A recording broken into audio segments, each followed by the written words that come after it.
कोई कहता है कि जीवन की धन्यता इस बात में है कि मरने से पहले अच्छा नाम कमा लो। कोई कहता है जीवन की धन्यता इस बात में मरने से पहले अच्छा घर बना लो, परिवार बना लो। लेकिन महापुरुष कहते जीवन की धन्यता इस बात में है कि मरने से पहले एक बार उस मुरली वाले को रिझा लो,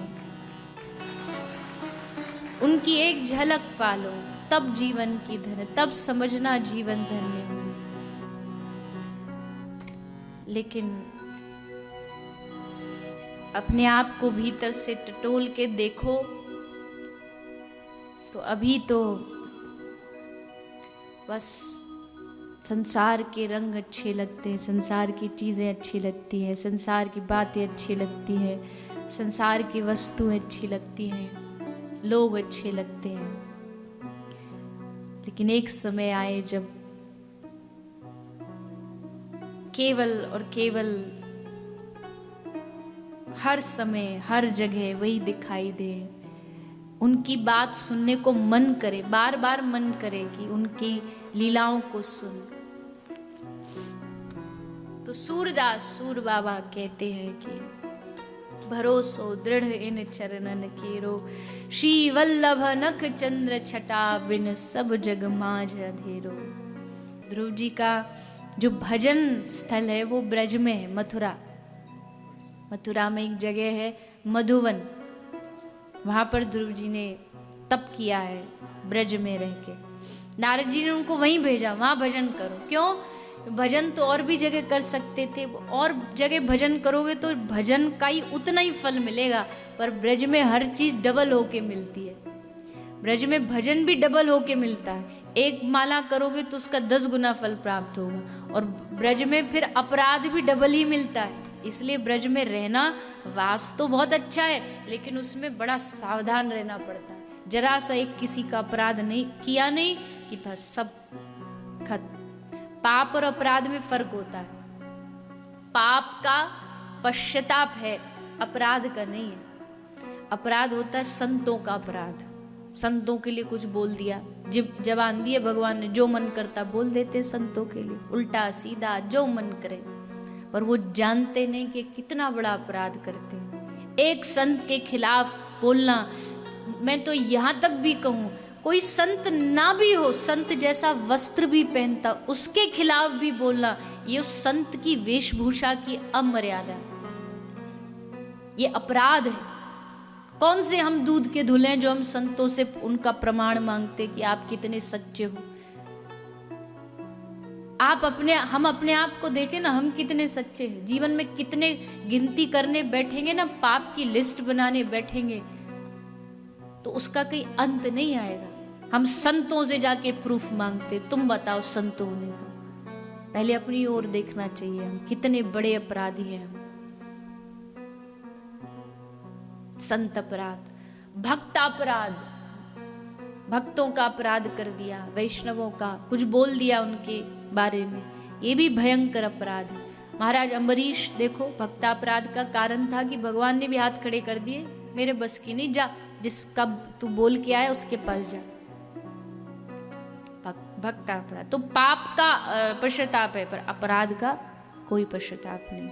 इसलिए ब्रज में अगर भजन भी डबल मिलता है तो फिर पाप का भी थोड़ा सा सावधान रहना चाहिए। बहुत सारे लोग ब्रज में जाते हैं, फिर कोई गलत कर्म तो वो भी फिर अक्षय ही हो जाता है।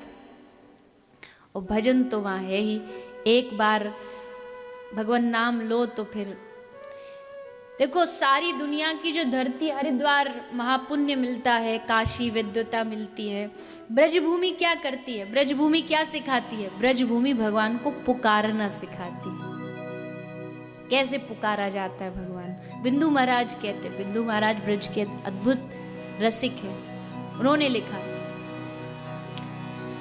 कन्हैया कन्हैया पुकारा करेंगे, लताओं में ब्रज की गुजारा करेंगे। कहीं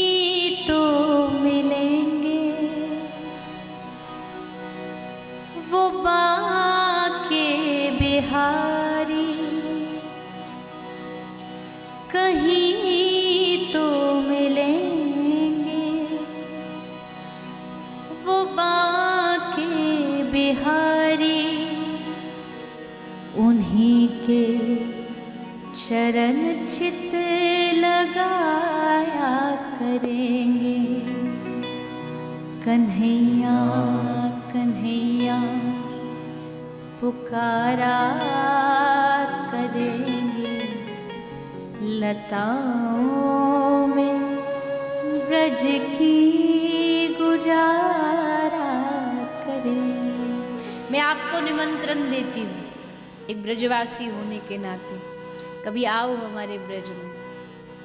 दर्शन तो बहुत किए होंगे आपने, पर अब की बार जब आप ब्रज आओ ना हमारे लाल जी के, राधा रानी के, तो उस ब्रज में दर्शन करने मत आना, उस ब्रज में भगवान को पुकारने आना, वृक्षों को गले लगा करके, क्योंकि वृंदावन के वृक्ष भी सुनते हैं, वृंदावन के वृक्ष बोलते हैं। उनसे कृष्ण का, राधा रानी का पता पूछो तो पता बताते हैं। आज भी ब्रज में सब लीलाएं होती है, ऐसी अद्भुत अद्भुत लीलाएं। एक आज भी यमुना के घाट पर इमली तला एक जगह है हमारे गौड़िया संप्रदाय, उसमें एक आज भी वृक्ष बना हुआ है। उस वृक्ष को जब काटा गया था तो उससे रक्त निकलने लगा, उसको फिर सुरक्षित। ऐसे ब्रज के अनेक भाव हैं। भगवान कभी किसी के साथ अष्ट छाप के जो सखा हैं उनके साथ तो रोज भगवान कोई ना कोई नटखट लीला करते। कुंभन दास जी महाप्रभु के अष्ट सखाओं में से एक है। कुंभन दास जी गोवर्धन में श्रीनाथ जी की हवेली है, श्रीनाथ जी का मंदिर है, तो कुंभन दास जी वहां चले गए। भगवान देखा, रोज पद सुनाते थे, भगवान रोज हंसते थे। आज भगवान बड़े थोड़े से उदास से बैठे, मुरझाए हुए से। तो कुंभन दास जी ने पूछा क्या हो गया, क्यों ऐसे क्यों बैठे हो मुंह लटकाए हुए? ठाकुर जी बोले हमको चोरी की याद आ रही है, चोरी करने को मन कर रहे हो है। जो बचपन की आदत छूटती थोड़ी। तो कुंभन दास जी बोले मन कर रहे हो तो चले जाओ, करे आओ कहीं के भी घर चोरी। ठाकुर जी बोले चोरी में कभी भी अकेले में मजा ना आवे जब तक पूरी मंडली संग ना हो, तो एक पार्टनर चाहिए हमें चोरी करवे के टाइम। तो ठाकुर जी बोले अच्छा, कुंभन दास जी बोले अच्छा तो ढूंढ लो कोई अपना सखा। तो ठाकुर जी बोले काई को ढूंढने की क्या जरूरत है, तुम हो ना, तुम बन जाओ हमारे सखा। कुंभन दास जी बोले राम राम राम राम, उम्र देखिए हमारी, बुढ़ापे में हम चोरी करते भाई कहीं काई के घर पकड़े गए तो थोड़ी बहुत जो इज्जत कमाई है सो और माटी में मिल जाएगी। ठाकुर जी बोले ना ना ना बाबा, हमारो तो मन कर रहा, चोरी करो हमारे संग। अब लाल जी की इच्छा कैसे मना करे। कुंभन दास जी बोले चलो भैया चोरी तुम कह रहे हो तो करा मैं आज तुम्हारे संग। तो आज लाल जी कुंभन दास जी को चोरी करने ले गए। जतिपुरा में गोपी के घर पहुंच गए, वृद्ध गोपी थी, वहां के घर दोनों पहुंचे। जैसे पहुंचे तो अब ऊपर मटकी टंगी थी माखन की, तो वहां मटकी माखन की देख करके कुंभन दास जी बोले चलो उल्टे चलो, वापस चलो। ठाकुर जी बोले क्यों का भयो, ले इतने ऊपर ते कौन उतारे को, आप सीधो साधो हम ते कह दो, हम पुजारी जी ते कह देंगे, एक कटोरी माखन वो ला के दे देगो तुमको।